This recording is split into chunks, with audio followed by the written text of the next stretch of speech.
Avoir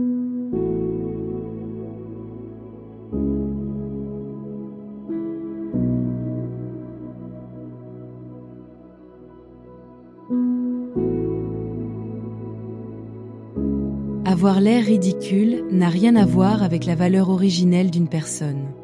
Combien de fois nos vrais parents ont-ils paru ridicules aux yeux de leurs contemporains? Peut-on les compter? Cependant, qui aura un impact durable sur l'histoire, ceux qui les ont ridiculisés ou eux qui ont été ridiculisés pour ma cause? La principale question est donc celle de ma relation avec vous mes enfants, et le but que je vous ai donné. C'est le point central, et c'est ce qui importe. Par ailleurs, dans le monde tel qu'il est aujourd'hui, nous pouvons presque évaluer les choses en fonction du degré de raillerie dont elles font l'objet. Souvent, plus les gens et les idées sont méprisés, plus ils sont proches de la vérité. Tout ce qui doit nous préoccuper, c'est notre alignement total sur Dieu et le but pour lequel nous avons été créés. Le reste est comme de la paille qui s'envole avec le premier vent qui vient. Voyez-vous ce que je veux dire? Ce que ce monde considère comme précieux est le plus souvent sans valeur, et vice-versa.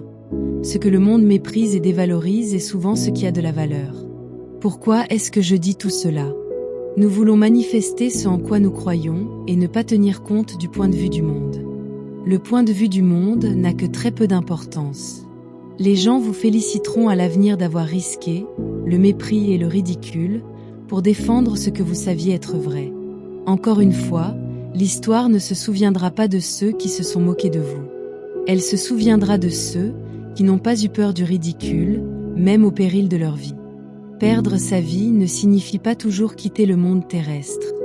Perdre sa vie signifie parfois avoir l'air ridicule aux yeux de la société contemporaine, des amis et de la famille. Cela peut signifier perdre sa respectabilité aux yeux des autres.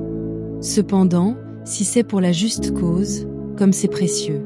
Bien sûr, nous voulons tous bien paraître, je le sais, et c'est naturel. Ce qui n'est pas naturel, c'est l'état du monde.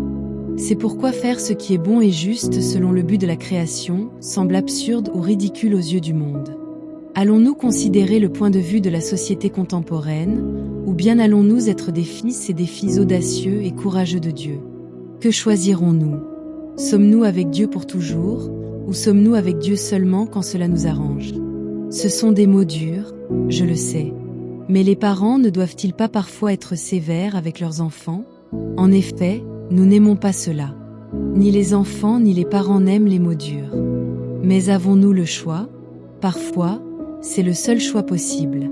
Et n'est-ce pas aussi un signe d'amour et de confiance de la part des parents? Alors, allons-nous unir nos cœurs et nos esprits dans un même but? Allons-nous avancer et agir comme une seule et même personne? Comme ce serait puissant. Mes enfants, tout est possible si nous nous unissons comme une seule personne, un seul cœur et pour une seule action. Que dirais-tu de ne faire qu'un avec ton Père de cette manière? Comme ce serait merveilleux. Nous pourrions rire ou verser des larmes, mais nous serions ensemble.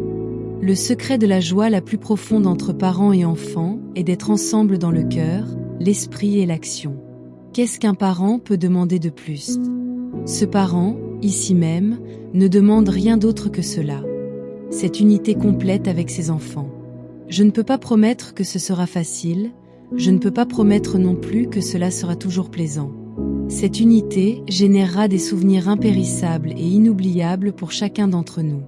Elle nous reliera également de manière incomparable, nous donnant le vrai goût de la vie et le goût de l'unité. Nous sommes comme deux parties d'une même entité, deux parties qui se sont éloignées l'une de l'autre. Cependant, comme des aimants, nous sommes attirés l'un vers l'autre depuis lors. Notre but est de ne faire plus qu'un, une fois de plus, complètement et seulement un. C'est ton Père céleste qui t'exprime son cœur, son âme et son désir le plus profond. Accepteras-tu ce cœur?